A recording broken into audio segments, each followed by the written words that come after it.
First ever factory outlet, Mukunda Jewelers.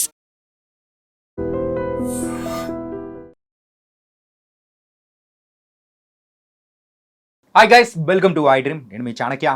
శ్రేష్ఠి వర్మ ఈ పేరు మాత్రం గత కొన్ని నెలలుగా మాత్రమే ఒక ట్రెండింగ్లోకి వెళ్ళిపోతుంది. దేన్ని పట్టుకున్నా కానీ మెయిన్గా ఈవిడ గురించి వచ్చే విషయాలు ప్రతి ఒక్కటి కూడా ఒక కాంట్రవర్షియల్ టైప్లోనే అయిపోతుంది. ఒకటి జానీ మాస్టర్ మీద వివాదం కానీ, ఆయన మీద పెట్టిన కేసు కానీ, ఆ తర్వాత రీసెంట్గా తను ఇస్తున్న ఇంటర్వ్యూస్ ప్రకారం కూడా చూసుకుంటూ ఉంటే ఏదో పర్టికులర్గా ఒక పర్సనల్ అజెండా పెట్టుకొని ఏదైనా ముందుకు వస్తుందా అనేది మాత్రం క్లియర్గా అర్థమవుతుంది. రీసెంట్గా అయితే మహాత్మా గాంధీ అండ్ జవహర్లాల్ నెహ్రూ వాళ్ళని మరి కించపరుస్తూ కూడా ఒక ఇంటర్వ్యూలో చేసిన వ్యాఖ్యలు మాత్రం ఇప్పుడైతే ప్రస్తుతం దుమారం రేపుతున్నాయి. గుంటూరులో ప్రత్యేకంగా ఆవిడ మీద కూడా ఒక కేసు అనేది కూడా నమోదైంది. దీని గురించి మాట్లాడడానికి ఇప్పుడు మనతో పాటు కూడా మరి కొరియోగ్రాఫర్ బషీర్ మాస్టర్ ఇప్పుడు మనతో పాటున్నారు. మరి మాట్లాడదాం. Hi master. నమస్తే మాస్టర్. నమస్తే. ఏంటి మాస్టర్, శ్రేష్ఠి వర్మ ఆవిడ వివాదాలకు కేర్ ఆఫ్ అడ్రస్గా మారిపోయినట్టు అనిపిస్తూ ఉంది. ఇందాక మీరు ఫస్ట్ తన గురించి చెప్పేటప్పుడు ఒక ట్రెండింగ్ అనే వాడు తీసుకొచ్చారు. ట్రెండింగ్ అంటే ఇప్పుడు రీసెంట్గా ఒక ఆయన తిరుపతిలో ఒక 1.5 కోటి 2 కోట్లు ఇచ్చాడు పాపం. అతను పేరు ఒక అర్ధగంట కూడా రాలే. అది ట్రెండింగ్ కాదు కదా మాస్టర్. అదే అంటే ఇప్పుడు వీళ్ళు ఏదేదో చేసి ఏదేదో మాట్లాడితే ట్రెండింగ్లోకి వచ్చేస్తున్నారు. అంటే అసలు లోకం ఏమైపోయింది? కొన్ని వందల మందికి భోజనాలు పెట్టి అతను ట్రెండింగ్ కాడు. ఎవరో ఏదేదో గలీజ్ మాటలు మాట్లాడితే ట్రెండింగ్లోకి వస్తున్నారు. అంటే లోకం ఇలా అయిపోయిందనమాట. ఇప్పుడు సిచ్యువేషన్ ఎట్లా ఉంటుందంటే కొంతమందికి పేరు కోసం ఎంతో తపన పడుతుంటారు. ఇప్పుడు నాలాంటి వాళ్ళే ఉన్నారు. నాలాంటి వాళ్ళు చాలామంది కొరియోగ్రాఫర్, హరినాథ్ రెడ్డి మాస్టర్లు ఎంతోమంది స్టిల్ అమ్మా నాన్నని ఇడ్చిపెట్టి హైదరాబాద్కు వచ్చి కొరియోగ్రాఫర్ కోసం ఎంతమంది దగ్గర డబ్బులు అడుక్కొని లేక బాధపడిన వాళ్ళని ట్రైనింగ్ చేయరు. జనాలు ఎలా అంటే ఒక దేనికి పనికిరాని చాతగాని విషయాన్ని తవ్వుతూనే ఉంటారు. ఆ బొక్క ఇంత పెద్ద హోల్ అయిన దాకా తవ్వుతూనే ఉంటారు. మరి ఇంకా తొమ్మిది లాస్ట్కి ఏం చేస్తారో నాకు అర్థం కావట్లేదు. ఇంటర్వ్యూస్ ఇచ్చేసి నార్మల్గా వదిలిపెట్టేస్తే అయిపోతుంది కదా. కాకపోతే అనవసరమైన వ్యాఖ్యలు అనేది కూడా చేసి ఏంటి నాకు తగ్గిపోతూ ఉంది, సో ప్రజెంట్ ఇప్పుడు నేను మళ్ళీ ఒకసారి ప్రజలందరూ కూడా నన్ను గుర్తుపెట్టుకోవాలి అనే ఉద్దేశం అనేది మాత్రం ఆవిడ చేసిన వ్యాఖ్యల ద్వారా అర్థమవుతుంది. అవును, అదే తన గురించి నేను శ్రేష్ఠి వర్మ గారి గురించి లాస్ట్ టైం నేను తను ఎక్కడ ఉంటుందో ఎందుకు కూడా తెలియదు. ఒక సిచ్యువేషన్, ఒక అమ్మాయికి ఇది జరిగిందని చెప్పి మా తెలంగాణ డాన్సర్స్ యూనియన్ తరపు నుంచి తనకు హామీ ఇచ్చా. ఏమనంటే సపోర్ట్ చేశారు కదా మీరు, చాలా సపోర్ట్ చేశా. తనకు ఒక కార్డు ఇవ్వకపోతే కూడా మా యూనియన్ నుంచి కార్డు ఇచ్చి కొరియోగ్రాఫర్గా మేము చేపిస్తామని చెప్పి. కానీ అంత పేరుంది తన కొరియోగ్రఫీ కూడా. నేను చూసా ఆ సాంగ్, అక్కిరాబా సాంగ్ తను ఒక డెమో చేసి ఇట్స్ పెట్టింది. చాలా అద్భుతంగా చేసింది అనమాట. అంటే సాంగ్లో ఇంతగా ఆ రియల్ షూట్లో కూడా తను చేసింది చాలా బాగుంది. ఒక పిల్లగాడు వేరే అసిస్టెంట్ తోటి చాలా బాగుంది. కానీ రీసెంట్గా తను మాట్లాడిన మాటలు అసలు తనకి ఆ మాటలకి సంబంధమే లేదు. ఎందుకంటే గాంధీ గారు అంటే అసలు మామూలు కాదు. గాంధీజీ కలలు గన్న స్వరాజ్యం అంటే ఆయనను చూసి ఎంతమంది నేర్చుకున్నారో. ఆయన మంచితనం కానీ, ఒక చెంప కొడితే ఇంకో చెంప చూపెట్టడం అని, అలాంటి ఒక గొప్ప అసలు ఇక అంతే చాలా గ్రేట్ మనిషి అనమాట. అలాంటి ఆయన గురించి మాట్లాడటం నాకెందుకో చాలా బాధ అనిపించింది. ఎందుకంటే మనం ఏం చేస్తున్నాం, మనం ఏం మాట్లాడుతున్నాం అనేది ఫస్ట్ మన మైండ్కి రావాలి. మైండ్కి రాకుండా ఏదో మనం కొంచెం ఈ మధ్య ఫేమ్ అయ్యాము, ఏదో మనకు 2 ఇంటర్వ్యూలు వచ్చాయి, నోటికి వచ్చినట్టు మాట్లాడితే జనాలు అయితే ఊరుకోరు. మళ్ళీ ఇంకోటి, నెహ్రూ గారికి వాళ్ళకి సపరేట్ డేస్ ఉన్నాయి. ఒక ఇయర్లో వాళ్ళకంటే ఒక డేస్ ఉంటాయి. ఆ డేస్కి ఎంతమంది సెలబ్రేషన్ చేసుకుంటారు. అట్లాంటి వాళ్ళు పెద్దవాళ్ళ గురించి మాట్లాడటం చాలా తప్పు. ఎందుకంటే తన గురించి ఎంత తెలిసినా కానీ తెలవని వాళ్ళు లేరా? తెలవకపోతే వాళ్ళకి ఒక డేట్స్ ఎందుకు పెడతారు? నెహ్రూ గారు అంటే చిన్నపిల్లగాళ్ళకి మొత్తం గెటప్ వేసి క్యాప్ పెట్టి నెహ్రూ గారు అని చెప్పి చిన్న ఫ్లవర్స్ పెడతారు. అట్లాంటి వాళ్ళ మనసుల గురించి తను మాట్లాడటం చాలా తప్పు అండ్ బాధాకరం కూడా. ఎందుకంటే ఎవరైనా పోతూ మనం సెలబ్రిటీ అయితే ఒక గొప్ప 10 మందికి ఉపయోగపడే మాటలు మాట్లాడాలి. కానీ ఏదో మనం నోటికి వచ్చింది, మనం ఏదో ఇంటర్వ్యూలో కూర్చున్నాం అని చెప్పి ఎలా పడితే అలా మాట్లాడద్దు. అంటే ఆవిడ సెలబ్రిటీనా మాస్టర్? అంటే సెలబ్రిటీ అంటే చేసిరు కదా. సెలబ్రిటీ అంటే ఎవరు మాస్టర్? ఒక మాట అడుగుతున్నా, చెప్పండి. ఇప్పుడు సెలబ్రిటీ అంటే నోటికి వచ్చిన మాట్లాడిన వాళ్ళు సెలబ్రిటీలు. కాకపోతే ఆవిడ సెలబ్రిటీనా అసలు? అంటే సెలబ్రిటీ చేశారు కదా. ఎలా అవుతారు మాస్టర్? ఇప్పుడు అంటే వివాదాల ద్వారా పైకి వస్తే సెలబ్రిటీ అయిపోతారు. ఇప్పుడు సోషల్ మీడియా మొత్తం అదే ఉంది. ఇప్పుడు జానీ మాస్టర్ మీద కేసు పెట్టిన తర్వాత అమ్మాయి పేరు తెలవని వాళ్ళు లేరు. అంటే తెలిస్తే సెలబ్రిటీ అయిపోతారు. అంతే. ఇక వెల్ నోటెడ్ పర్సన్ అంతే. ఎక్కడికి పోయినా సెల్ఫీలు దిగటం, వెల్ నోటెడ్ పర్సన్, సెలబ్రిటీ. అందులో ఒకటి పుష్పాలో సాంగ్ చేసింది, ఇంకా సెలబ్రిటీ అయిపోయినట్టే. అదే నేను అంటున్నా, ఒక మంచి మాటలు మాట్లాడడం ఎందుకు సెలబ్రిటీలు చేయట్లే, ఎందుకు పైకి తీయట్లే. మొన్న ఖమ్మంలో ఒక అతను వరదలు వచ్చినప్పుడు డేర్గా వెళ్ళి 8 మంది ఫ్యామిలీని కాపాడిండు, ఒక కుటుంబాన్ని కాపాడిండు. అట్లాంటి వాడిని తీసుకొచ్చి మంచి చేయాలి, అట్లాంటి వాళ్ళకి పేరు తేవాలి. నోటికి వచ్చినట్టు మాట్లాడితే ఏది కాంట్రవర్సీ, కొంచెం కాంట్రవర్సీ రాగానే వాడు సెలబ్రిటీ అయిపోయినట్టు. ఒక విషయం అడుగుతాం మాస్టర్, చెప్పండి. చెప్పు. ఫస్ట్ సో ఏదైనా కానీ ఇప్పుడు ఆవిడ సెలబ్రిటీ అని మీరు అంటున్నారు, ఓకే. అది కూడా ఏంటి, ఒక సాంగ్ చేశారు, దానివల్ల మంచి ఫేమ్ వచ్చింది, ఓకే. దాని తర్వాత వివాదాల ద్వారా వచ్చిన ఫేమ్ ఇంకొకటి, ఓకే. సో ఇప్పుడు ఇంటర్వ్యూస్కి వచ్చి తన మీద జరిగిన అన్యాయమని చెప్పుకోవడానికి ఎవరికైనా కానీ మన భారతదేశంలో ఆ హక్కు ఉంది. సో చెప్పుకుంటున్నారు, ఓకే. కానీ ఏదో ఒక పర్సనల్ అజెండా పెట్టుకొని, సో మరి హిస్టరీలో ఉన్నటి తీసుకొని వచ్చి, లేదు నాకు ఇది ఇలాంటివి చేస్తేనే నాకు ఇంకో రకంగా, ఒక రకంగా వేరే వర్గాల నుంచి అయినా కానీ ఏ రకంగా అయినా కానీ ఫేమ్ వస్తుందా ఏంటా అని చెప్పేసి ఆ రకంగా వ్యాఖ్యలు చేసిందని మనం అనుకోవచ్చా? అంటే ఇప్పుడు ఆల్రెడీ తనకి కొరియోగ్రాఫర్గా కార్డు ఉంది, పెద్ద పెద్ద సినిమాలు చేస్తుంది కాబట్టి తను చేసేది ఏదైనా ఆ రంగం నుంచే తెచ్చుకోవాలి పేరు, అవునా కదా? ఆ రంగం నుంచి తెచ్చుకోవాలి. కానీ ఇలాంటి అంటే ఒక ఏమి తెలిసి తెలియని మాటలు అనమాట. అంటే తను ఏమనుకుందంటే, నేను ఇలా నాకు జరిగిన అవమానం, నాకు జరిగింది ఇది, నాకు న్యాయం జరగట్లేదు అంటే ఎందుకు జరగదు? నువ్వు చేసే దాంట్లో, నీకు జరిగిన దాంట్లో అన్యాయం ఉంటే కంపల్సరీ లా ప్రకారంగా కంపల్సరీ నీకు మంచి జరుగుతుంది. కానీ ఎప్పుడో పాతవి నువ్వు పట్టుకొని వచ్చి నీకు తెలిసి తెలియని మాటలు మాట్లాడితే నీకు జరిగేది న్యాయం జరగదు. ఎందుకంటే నువ్వు మాట్లాడే మాటలు, నువ్వు ఎంత ఎదుగుతున్నావో నీ మాటలను బట్టి కూడా జనాలకు అర్థమైపోయింది. ఇప్పుడు చాలామంది ఏమంటారు, దీనికి జరగాల్సిందేరా అంటారు. అనరా అంటే ఆ మాటలు పట్టుకొని చాలామంది ఏమంటారు, ఇప్పుడు ఎంత పెద్ద మంచి మంచి గాయకులను కూడా వాడు మామూలుగా వాడలేరా అంటే వాళ్ళ నోట్లోంచి ఆ మాట ఎందుకు అనిపించుకోవాలి? శ్రేష్ఠి వర్మ మీద కేసు పెట్టిన తర్వాత మీరేమనుకున్నారా, మంచిదైంది అని మీరు అనుకున్నారా? అంటే అనుకోవటం అంటే చాలా, అంటే జస్ట్ మీరేమనుకున్నారా చెప్పండి. నేనేమనుకున్నా అంటే, తను అసలు ఏం మాట్లాడింది చూసిన తర్వాత అసలు ఇలా మాట్లాడటం తప్పే, అసలు ఇలా ఈమె ఎందుకు మాట్లాడింది, ఇప్పుడు వచ్చిన అవకాశాన్ని పట్టుకొని మాట్లాడిందా, ఇలా మాట్లాడకూడదని చెప్పి అనుకున్నా నేను. ఎందుకంటే మనకి తెలిసిన మన ఫీల్డ్ అమ్మాయి కాబట్టి. కొంతమంది బయట వాళ్ళు ఏమనుకుంటారు, డైరెక్ట్ వాడంటారు, నేను ఏమన్నా అదే వాడంటారు, దీనికి మంచి జరిగింది అని అంటారు, కంపల్సరీ అంటారు. ఎందుకంటారంటే తనకి ఇప్పటివరకు అయితే కొంత ఉన్న ఈ లోకాలిటీలో తన మీద సానుభూతి ఉంది. ఎందుకంటే చాలామంది కూడా ఒక పెద్ద కొరియోగ్రాఫర్ తిని ఇలా చేశాడని చెప్పి సానుభూతి ఉంది. తను ఇప్పుడు కాకపోయినా రేపు అయినా తనకు జరిగింది అన్యాయం అయితే తనకు న్యాయం జరిగేది. కానీ న్యాయం జరిగేదని కావాల్సుకొని చెడగొట్టుకుంటారు. ఏదో తెలిసి తెలియని మాటలు మాట్లాడి, నోటి దుళ్ళతోటి మాట్లాడి ఏదో ఒక తెలియక వీళ్ళనే కాదు చాలామంది కూడా అంతే. కొంచెం మనం ఏది మాట్లాడినా నోటిని కొంచెం అదుపు పెట్టుకొని మాట్లాడాలి. ఎందుకంటే ఇప్పుడు మేము తిట్టాలంటే తిట్టలేక కాదు, అనాలంటే అనలేక కాదు. మా అంటే తీసుకుపోతారు ఒక 2 రోజులు, ఆ 2 రోజులు జైలుకు తీసుకుపోయినా, 2 రోజులు బయటికి తీసుకుపోయినా పేరే ఇంకెక్కువ పేరు వస్తుంది. కానీ ఎప్పుడైనా మన మాట్లాడే మాటలు 10 మంది వింటారు, 10 మంది చూస్తుంటారు. ఆ చూసినప్పుడు తెలిసిపోద్ది అనమాట వీళ్ళ మనస్తత్వం. అరే వీళ్ళు ఇట్లాంటి వాళ్ళు కాబట్టి ఇది జరిగింది, వీళ్ళు ఇట్లాంటి వాళ్ళు కాబట్టి వీళ్ళు జరిగిందని చెప్పి కంపల్సరీ అనుకుంటారు. ఆ సిచ్యువేషన్ రానిచ్చుకోవద్దు. అది నేను చెప్పేది ఏంటంటే, ఎవరికైనా కానీ రేపు పొద్దున మనం కానీ బయట వాళ్ళు ఎవరైనా కానీ ఒకళ్ళు అనుకోకుండా ఫేమ్ వచ్చిన తర్వాత కొంచెం నోటి దురుసు తగ్గించుకోవాలి. మాస్టర్ ఒకటి చెప్పండి, ఎట్లా కొరియోగ్రాఫర్స్ అసోసియేషన్ కానీ, సో ఆ కుటుంబంలోనే మీరు ఉన్నారు కాబట్టి, ఆవిడ కూడా ఆ కుటుంబానికి సంబంధించిందే కాబట్టి, ఏంటంటే ఈ ఇష్యూ జరిగిన తర్వాత సినిమాల నుంచి అవకాశాలు కానీ రావడము అవన్నీ ఉందా లేదా? ఉంది.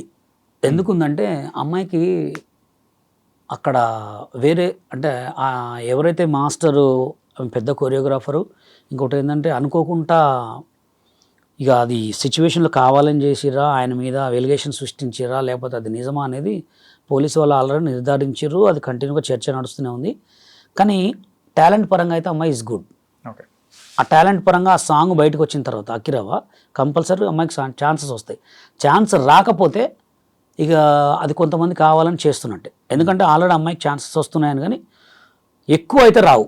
మా అంటే ఒక 10లో 1, 2, ఒక 10 దగ్గరికి వెళ్ళి పడితే 2 అన్న 3 అన్న వస్తాయి. పక్కా అయితే వర్క్ వస్తుంది. ఎందుకంటే ఉన్న టాలెంట్, అమ్మాయి talent person, well talent person, మంచి అమ్మాయి దగ్గర డిఫరెంట్ కంపోజిషన్ ఉంది. ఎందుకంటే నేను ఆ సాంగ్ చూశాను కదా, ఒక మంచి కొరియోగ్రఫీ ఉంది కాబట్టి తను సుకుమార్ గారు అండ్ అల్లు అర్జున్ గారు తీసుకున్నారు కాబట్టి ఇప్పుడు ఈ నోటి కొంచెం మాటలతోటి ఏమన్నా. మాస్టర్ ఒక మాట అడుగుతా చెప్పండి, మీరు ఆ సాంగ్ బాగుంది అని చెప్పేసి అని అంటున్నారు. బషీర్ మాస్టర్ కానీ, జానీ మాస్టర్ కానీ, శేఖర్ మాస్టర్ కానీ, ఇలా అందరూ కూడా ఎన్ని సంవత్సరాలు కష్టపడితే ఆ పొజిషన్ వచ్చింది, అయినా కానీ ఏంటంటే ఒక స్ట్రాంగ్ బేస్ అనేది కూడా పెట్టుకున్నారు. ఒకటి చెప్పండి. కరెక్ట్ అది. అంటే అదే నేనేమంటున్నా, ఇప్పుడు వచ్చిన అవకాశాన్ని చెడగొట్టుకోవడం అంటే నోటి ద్వారానే అంటున్నా. ఇప్పుడు మీకు రాకేష్ మాస్టర్ దాకా వెళ్ళండి మీరు. Rakesh master number 1 person. ఆయన లైఫ్ ఖరాబ్ అయిపోయింది ఓన్లీ నోటితోటే, ఓన్లీ నోటి మాటతోటే ఖరాబ్ చేసుకున్నాడు. ఎవరికైనా నోటితోటే ఖరాబ్ అవుతుంది.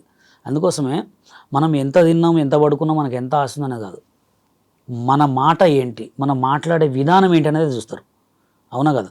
చాలామంది కింద కూర్చొని తినే పేదవాళ్ళు ఎంతోమంది ఉంటారు. వాళ్ళు తినే విధానం చూడండి, వాళ్ళు తినే విధానం చూస్తేనే ఎంతో బాగుంటుంది. కొంతమంది ఎంత పెద్ద కోటీశ్వరులు ఉన్నా వాళ్ళు తినే విధానం చూస్తే నచ్చదు. ఇది కూడా అంతే, ఎదుగుతున్నా కొద్దీ ఒదగాల, మాట్లాడుతున్న కొద్దీ పదాలు ఒక్కొక్క పదం వేస్తే సూపర్ ఉండాలి. నువ్వు మాట్లాడే మాటను బట్టి కదా ఎవరైనా దగ్గర వచ్చేది. ఇప్పుడు అసలు నీకు అసలు ఆ విషయానికి సంబంధం ఏంది, నీకు జరిగిన గోల్ ఏంది, నువ్వు చేసే మాటలేంది అది. ఎందుకంటే తనే కాదు నేనే కానీ ఏ సెలబ్రిటీ అయినా ఎవరైనా కొంచెం ఫేమ్లోకి వచ్చాయినా మనకు కొన్ని అవకాశాలు వస్తున్నాయంటే ఓన్లీ మన నోటి మాట ద్వారానే. అంటే ఈ సినిమా తర్వాత అయితే ప్రెసెంట్ ఆవిడకు వర్క్ అనేది వస్తూనే ఉంది కదా. ఓకే, అంటే దీని వెనకాల ఏమైనా పర్సనల్ అజెండా ఉందేమన్నా ఎక్స్పెక్ట్ చేయొచ్చా? కావాలనే జానీ మాస్టర్ మీద ఎలిగేషన్ కాదు, అదనే కాదు, ఆ ఇష్యూ అయితే అయిపోయి అందరికి తెలిసిపోయి అది కాదు మాస్టర్. ఏంటంటే ఇప్పుడు పర్సనల్ గా మరి స్వాతంత్ర సమరయోధులుగా ఉన్న వీళ్ళ కానీ లేకపోతే గాంధీజీ గారు అందరి మీద సో ఇలా వెయ్యడం అనేది కూడా, ఈ మాట మాట్లాడడం అనేది కూడా దీని వెనకాల ఏమైనా పర్సనల్ అజెండా ఉందా? తెలిసి తెలియని మాట్లాడండి అంతే. అంటే తను ఏమనుకుందంటే నేనేం చెప్పినా ఇంటరు, నాకు అన్యాయం జరిగింది, నేనేం చెప్పినా ఇంటరు, తెలిసి తెలియని మాటలు అంతే. కానీ తనకు సొంతంగా తనకి తెలుసుకోవాలి, అంటే ఇది మాట్లాడొచ్చా మాట్లాడొద్దా, దాని గురించి మాట్లాడే వాళ్ళు ఎన్నో పండితులు ఉన్నారు. గాంధీ గారి గురించి, నెహ్రూ గారి గురించి మాట్లాడిన వాళ్ళు లేరా? వాళ్ళకి రాకనా, వాళ్ళు మాట్లాడలేకనా? వాళ్ళు తీయాలంటే చరిత్ర మొత్తం తీస్తారు. ఎందుకంటే తీయకూడదు, కొన్ని మనకు తెలిసినా కొన్ని వాటి గురించి మాట్లాడకూడదు. మనం మాట్లాడే ఏజ్ కాదు, మనం మాట్లాడుకునే మాట కాదు అది. ఎందుకంటే స్వాతంత్ర సమరయోధులు అంటే మామూలు విషయం కాదు. వాళ్ళలో ఉన్నప్పుడు వాళ్ళు మన స్వాతంత్రం గురించి వాళ్ళు కష్టపడ్డది, వాళ్ళు చేసిన పని, వాళ్ళు ఎన్ని గొడవలు చేశారు, ఎన్ని ఇబ్బందులు పడాలి, అవన్నిటి గురించి మనం మాట్లాడేంత స్థాయి మనకు లేదు. అసలు వాళ్ళ పేరెత్తే స్థాయి లేదు. ఎందుకంటే వాళ్ళు ఎక్కడండి, వాళ్ళకి ఎంట్రుక బరాబర్ కూడా కావు మనం అసలు. అట్లాంటి పెద్దవాళ్ళ గురించి మనం మాట్లాడకూడదు. ఓకే, కాకపోతే దీని వెనకల కొన్ని స్పెక్యులేషన్స్ అయితే వింటూ ఉన్నాము. అది కూడా 2 రకాలుగా. ఫస్ట్ ఒక రకంగా అయితే నేను చెప్తాను. ఏంటంటే మరికొన్ని రోజుల్లో బిగ్ బాస్ అనేది స్టార్ట్ అవబోతుంది. సో అందులో వెళ్ళాలనే ఉద్దేశం ఏమైనా ఉండడం వల్లే ఇలాంటి వ్యాఖ్యలు చేస్తే నా మీద ఒక అలిగేషన్, ఒక బజ్ అనేది ఏర్పడుతుంది. అది నెగిటివ్ అయినా పాజిటివ్ అయినా ఎనీథింగ్ ఒకటి ఏర్పడిందంటే అప్పుడు మనము ఆ షోలో పాల్గొనొచ్చు అనే ఇంట్రెస్ట్ ఏమన్నా దీని వెనకాల ఉండొచ్చు అనుకోవచ్చా? అదే కాంట్రవర్సీ ఫీల్డ్ ఇప్పుడు ఉన్న సిచ్యువేషన్. బిగ్ బాస్ అనేది కూడా ఎట్లా అంటే ఒక మంచి టాలెంట్ ఉన్న పర్సన్ కూడా చోట్లేదు అక్కడ. అది ఎట్లా అంటే ఒక కాంట్రవర్సీ, ఒక వీడియో పెడితే ఇన్ని వేల లైక్స్ వస్తున్నాయి, ఇన్ని వేలకు వస్తున్నాయి అని చెప్పి ఎక్కువ చూస్తున్నాను అనమాట. అంటే మేబీ దీని గురించి ఏమైనా మాట్లాడితే మళ్ళీ నా ట్రెండింగ్ ఏమైనా ట్రాఫిక్ ఎక్కువ అయిద్దేమో అనుకోవచ్చు, అనుకోపోవచ్చు. ఎందుకంటే సిచ్యువేషను మరి అమ్మాయి మరి ఈ విషయం గురించి ఎందుకు మాట్లాడింది అనేది తన మనసుకే తెలవాలి. ఎందుకంటే అసలు ఇది మాట్లాడే మాట కాదు, అనవసరమైన వేలు పెట్టడం అదే. సో అట్లాంటప్పుడు వేరే అలిగేషన్స్ ఉన్నప్పుడే ఇట్లాంటి ఉంటుంది కదా. ఉంటుంది. అంటే ఏదైనా కానీ ఒకటి మనము ఇంటర్వ్యూకి వచ్చే ముందైనా కానీ సో మనం డిస్కస్ చేసుకుంటాం. ఏంటంటే ఈ టాపిక్ గురించి మాట్లాడుతున్నాం మాస్టర్ అని అంటే దాని గురించి మీరు ప్రిపేర్ అవుతారు. సో ఏం మాట్లాడాలనేది మైండ్లో ఉంటుంది కంపల్సరీ. సో అట్లాంటప్పుడు అది కావాలని ఇంటెన్షనల్గానే అన్నట్టే కదా. అదే ఇప్పుడు ఇది మాట్లాడితే నాకు ఇంత ట్రెండింగ్ వస్తుంది, ఇది మాట్లాడితే నేను ఇంత కాంట్రవర్సీ అవుతా అనే మాట్లాడటం అయితే సరే. ఏరే వాళ్ళ గురించి మాట్లాడిన 100 ఉన్నాయి. అదే మాట మరి ఆయన ఎవరైతే అమ్మాయికి అన్యాయం చేసినో ఆయన మీద టాపిక్ పెంచుకోమన్నాడు. కానీ ఎవరో ఒక స్వాతంత్ర సమరయోధులు అంటే మామూలు విషయం కాదండి. వాళ్ళకి ఎన్ని దండాలు పెట్టినా, మనం కొన్ని వేల కొబ్బరికాయలు కొట్టినా కానీ తక్కువే. ఎందుకంటే గాంధీ గారి గురించి చూడండి, ఎక్కడ ఏ పల్లెలో అయినా, ఏ సిటీలో అయినా, ఏ కాలనీలో, ఎక్కడ రోడ్ కంపల్సరీ సెంటర్లో గాంధీ గారే నిలబడతాడు. అట్లాంటి మంచి మనిషి గురించి మనం అంటే నోటికి వచ్చినట్టు మాట్లాడటం అయితే నాకు చాలా బాధ. నేను చూశాను తను మాట్లాడిన మాటలు కూడా. నెహ్రూ గారి గురించి తెలవాల్సిన నెహ్రూ గారు అంటేనే ఆ పద్ధతి తెచ్చిన మనిషి. ఆయన వేసే పద్ధతి విధానం, ఆయన మాట్లాడే మాటలు, వాళ్ళ గురించి మనం మాట్లాడే స్థాయి కాదు. దీని తర్వాత రాజకీయ రంగు పులుముకోవడం అనేది కూడా ఏమన్నా అవకాశాలు ఏమన్నా ఉంటాయి? అట్లా ఏముండదండి. అసలు ఆమెకి రాజకీయానికి సంబంధమే లేదు. ఏం లేదు మాస్టర్, ఇప్పుడు మీరు అన్నారు చూసినారా, ఏం లేదు, ఏదో ఒక ఇష్యూ అనేది తీసుకొని వచ్చి కొంచెం హడావిడి చేసేసి ఏదన్నా అనేసి అయితే ఆ ట్రెండింగ్ లోకి వస్తాము అనే ఆ టైప్ లో ట్రెండింగ్ లోకి వస్తామనే టైప్ ఏమో సృష్టించవచ్చేమో, కానీ రాజకీయం వేరండి. రాజకీయంకి దానికి సంబంధం లేదు. అసలు రాజకీయాల్లో తీసుకుపోవడానికి అమ్మాయితో ఏం చేస్తారని రాజకీయాలు? పెద్ద పెద్దోళ్ళే తిరుగుతున్నారు. ఇంకా ఆమె కంటే పెద్ద పెద్ద నోరున్న వాళ్ళు, ఇంకా అంటే ఆమె కంటే గట్టిగా మాట్లాడే వాళ్ళే మొత్తం సైలెంట్ కూర్చున్నారు. మరి ఇప్పుడైతే కేసు వేశారు. సో ఇప్పుడు దాని ప్రభావం ఎలా ఉండబోతుంది ఆవిడ కెరియర్ మీద? కానీ కెరీర్ మీద అంటే కేసు అది అసలు ఏం పడుతుంది అనేది తెలియదు కదా మనకి. ఎందుకంటే పెద్దవాళ్ళని దూషించారు కాబట్టి దానికి ఏ సెక్షన్ ఉంటుందో ఆ సెక్షన్ ప్రకారంగా వాళ్ళు పోతారు. ఎందుకంటే ఒకవేళ దానికి క్షమాపణ కూడా చెప్పుకోవచ్చు. క్షమాపణ చెప్పి ఒక వీడియోస్ పెట్టచ్చు, నేను ఇంకోసారి నేను ఏదో అనుకోకుండా అన్నా అని క్షమాపణ తీసుకోవచ్చు.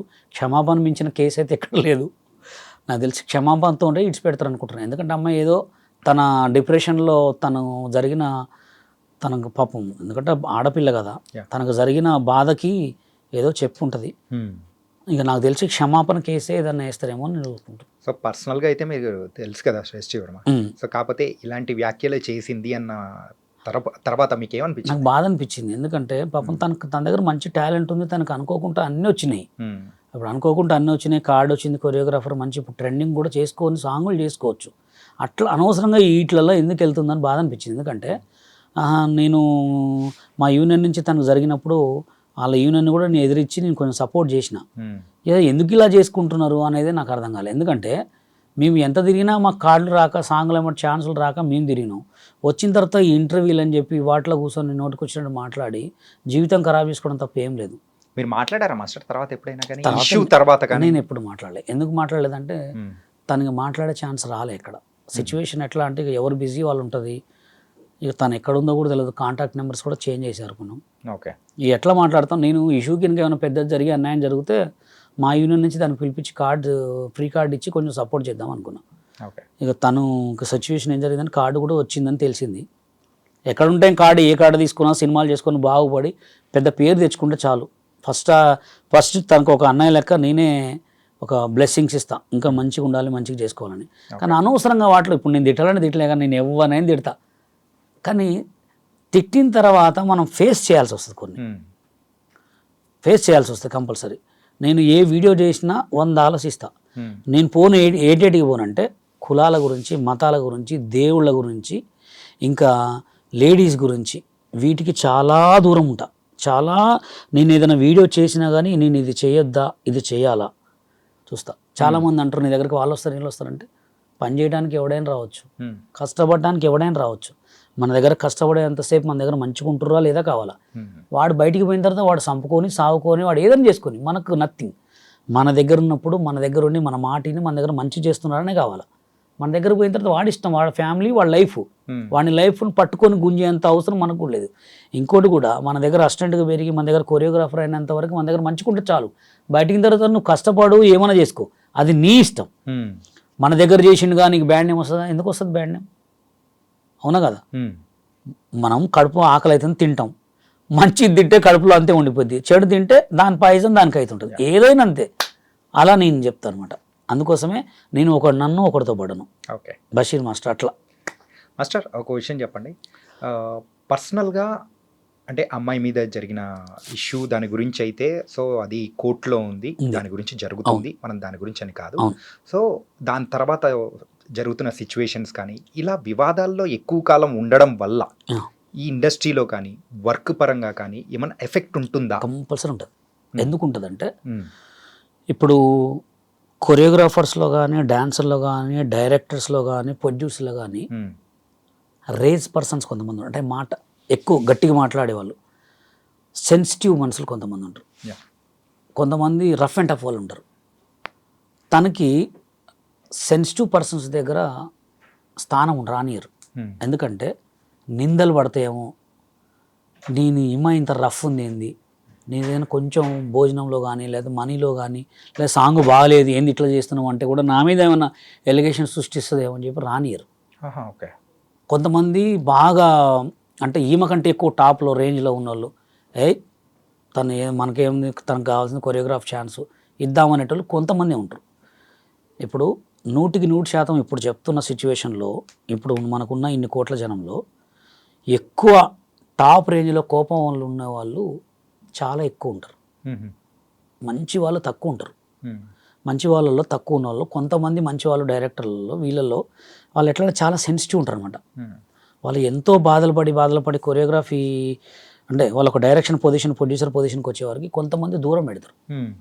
ఇప్పుడు నేను డీలో చేసిన తర్వాత ఆ డీలో సిచ్యువేషన్లో ఆ రోజు గొడవ అయిన తర్వాత నేను కొంతసేపు ఆలోచించిన, నేను ఏం మాట్లాడకుండా బయటికి రావాల్సి వచ్చిందని. కానీ అక్కడ సిచ్యువేషన్ నాకు నచ్చింది, నేను మాట్లాడవచ్చు అనుకున్నా. తర్వాత కొంతమంది అన్నారు కూడా కొన్ని వాటిలో తీసుకునేటప్పుడు వేరే వాళ్ళు పుల్లలు పెడతారు కంపల్సరీ. ఏమనంటే వాడు డైరెక్టర్ ప్రొడ్యూసర్స్ని డైరెక్టర్ని ఎదిరిస్తాడు, వాడికి ఎందుకన్నా సాంగ్ ఇట్లా అంటారు. సేమ్ ఇదే సిచ్యువేషన్ అమ్మాయికి కూడా జరుగుతుంది. ఎందుకు జరుగుతుంది అంటే అందరం మనుషులే కదా, పుల్లలు పెట్టేటోళ్ళు మన తెలుగు రాష్ట్రాలలోనే ఉంటారు ఎక్కువ. ఇప్పుడు అమ్మాయికి ఒక సాంగ్ వచ్చినా కానీ ఎందుకన్నా పోయి అమ్మాయితో సాంగ్ ఏదన్నా కొన్ని సిచ్యువేషన్ వచ్చినా నేను లోపడేపిస్తుంది అంటారు. అది పక్కా వస్తుంది. అందుకోసమే ఎక్కడైనా ఎంత అణిగిమణిగి ఉండాలి, ఏ సిచ్యువేషన్లోనైనా అణిగిమణిగి లేకపోతే అనగదొక్కేస్తారు. సో తర్వాత నెక్స్ట్ స్టెప్ ఏంటంటారు? మళ్ళీ ఇంటర్వ్యూస్ ఇస్తుందంటారా? అదే ఇక ఇంటర్వ్యూస్ అన్నిటి పెట్టేసి ఈ ఇంటర్వ్యూస్ ఈ జానీ మాస్టర్ది మొత్తం మర్చిపోయి ఒక కళ అనేది నీకు జరిగిన ఒక డ్రీమ్, ఒక నైట్ నువ్వు మంచిగా ఫ్రెష్గా రెడీ అయ్యి పడుకుంటే నీకు వచ్చిన ఒక డ్రీమ్ అని పక్కన పడేసి నీ కొత్త రంగం కొరియోగ్రాఫర్లను స్టార్ట్ చేయి. నువ్వు రాబోయే కాలానికి కాబోయే ట్రెండింగ్ కొరియోగ్రాఫర్ రాబోతాడు. ఎందుకంటే తన దగ్గర ఉన్న టాలెంటు, తన దగ్గర ఉన్న ఆ కసిని ఇప్పుడు పెట్టుకోవాలి. ఇప్పుడున్న వీళ్ళందరినీ కూడా పక్కన నెట్టేస్తుంది. అంత మంచి టాలెంట్ పర్సన్ తను. ఎందుకంటే తను చేసే మూమెంట్ కానీ తను చిన్న ఏజ్లో కొరియోగ్రాఫర్ కార్డు వచ్చి 10 మందికి తెలిసింది అంటే నాటే జోకు. అదే స్థానం నాకు ఉంటే ఒక 1 ఇయర్లో 10-15 కోట్లు సంపాదిస్తాను. దీని వెనకాల ఇంకెవరన్నా ఉన్నారనుకోవచ్చా? తనకి ఎవరు ఉండరండి పాపం. తనకి ఎవరైనా ఉంటే అసలు ఇంత సిచ్యువేషన్ రానిచ్చుకోదలే. కానీ తన బతుకు తంది, తను లైఫ్ తంది. ఏదో అనుకోకుంటే ఏదో ఇంటర్వ్యూలకు పిలిచి ఏదో అంటారు సార్, మనం దారిన పోతుంటే ఒక్కోసారి మంచి బండే దారిన పోతుంటే ఆగుతుంది. కొన్ని రోడ్ల మీద కొత్త కార్లు ఆగుతాయి. అర్థమైందా? ఇది కూడా అంతే. తను ఏదో అనుకోని ఏదో వచ్చింది, ఏదో మాట్లాడింది. ఒక రాయి 10 రాళ్ళు వేస్తే ఒక్కోసారి ఫస్ట్ రాయి తగులుతుంది, ఒక్కోసారి లాస్ట్ రాయి తగిలినట్టు. తను ఏదో అనుకోకుండా నాకేమైందిలే అని మాట్లాడుకుంది. జనాలు చూస్తుంటారు కాబట్టి ఏదో చిన్న సిచ్యువేషన్లో తను మాట్లాడింది తప్పే, అది అనుకుంటూ అయింది. కానీ ఇంకోసారి ఎక్కడ కూడా ఏ ఇంటర్వ్యూలకు వద్దు అంటే నేను ఎందుకు చెప్తుంటే సిచ్యువేషన్ నీకు తెలుసు, నువ్వు మాట్లాడలేకపోయినా మాట్లాడించడానికి కూడా ట్రై చేస్తుంటారు. నీకున్న మంచి కొరియోగ్రాఫర్ టాలెంట్కి నీకు మంచి కార్డు ఉంది, నువ్వు మంచి లైఫ్ సెటిల్ కావచ్చు. సరే అయితే బిగ్ బాస్ కానీ ఇలాంటివి ఏమి టార్గెట్ కాదండి. బిగ్ బాస్లో పోతే కూడా ఇప్పుడు బిగ్ బాస్లో పోయిన వాళ్ళు ఏం చేస్తున్నారు? ఒక మాట మీరు చెప్పండి. ఏమన్నా చేస్తున్నారా? ఒక స్టెప్ ఏమైనా ఎదిగిరా? తెలియదు. ఒక రాహుల్ సిప్లి కానీ ఒకటి తప్ప దాంట్లో పోయిన వాళ్ళు అందరూ కూడా ఎక్కడున్నారో కూడా తెలియదు. ఓకే. పల్లవి ప్రశాంత్ ఏం చేస్తాడు? మళ్ళీ వచ్చినా అంటాడు సేమ్. అంటే మనం ఒక స్టెప్ వేస్తే ఆ స్టెప్కి ఫలితం ఉండాలి. బిగ్ బాస్లో పోవటం కంటే ఒక 10 ఆఫీసులు తిరిగి కొరియోగ్రాఫ్ చేసుకోవడం బెటర్. ఓకే. ఒక 10 కోట్లన్నీ వస్తాయి లేదా 10 లక్షలన్నీ వస్తాయి. దాంట్లో ఆల్రెడీ నిన్ను శ్రేష్ఠ వర్మ అంటే గుర్తుపట్టడం లేరు. ఒక 2-3 రోజులు ట్రెండింగ్ టాపిక్ మీ దాని మీద ఉంది. అది ఓకే మాస్టర్. అంటే మెయిన్గా అయితే సో ఈ ఇష్యూ మీద కానీ మీరు ఇచ్చిన వివరణ అనేది కూడా చాలా బాగుంది. అండ్ బయట మేము వింటున్న స్పెక్యులేషన్స్ దానిల గురించి కూడా మీకున్న పరిచయానికి తగ్గట్టు శ్రేష్ఠ వర్మతో సో తను ఏ సిచ్యువేషన్లో మాట్లాడారో ఏంటి అనే దాని గురించి కూడా చాలా చక్కగా వివరించారు. So thank you so much.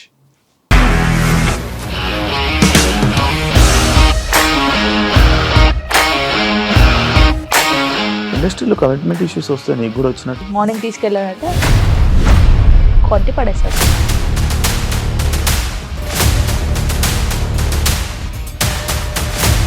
ఒక్కళ్ళు కూడా చూడలేదు ఈ సినిమా అని చెప్పడానికి కూడా చాలా ధైర్యం కావాలి. అది నిజం కదా, దాంట్లో ధైర్యం ఏంటి? ఇది నెక్స్ట్ డే ప్లేట్ మార్చేస్తే తప్పు కదా. As of now we are comfortable this అని నేను అనుకుంటున్నాను. రష్మిక గారిది మీది ఒకే ఊరంట కదా? నీకు కోపం వచ్చిందంటే బాగా తిట్టేత్తరా? తిట్టేద్దామండి. నిజంగా గేమ్ ని ఎలా చేంజ్ చేయగలిగారు? ఏపీఎస్ఎఫ్సి వాళ్ళకి 6 నెలల్లో నేను 6 లక్షలు కట్టా. బిజినెస్ చేయాలనుకుంటే it is as difficult as riding a tiger.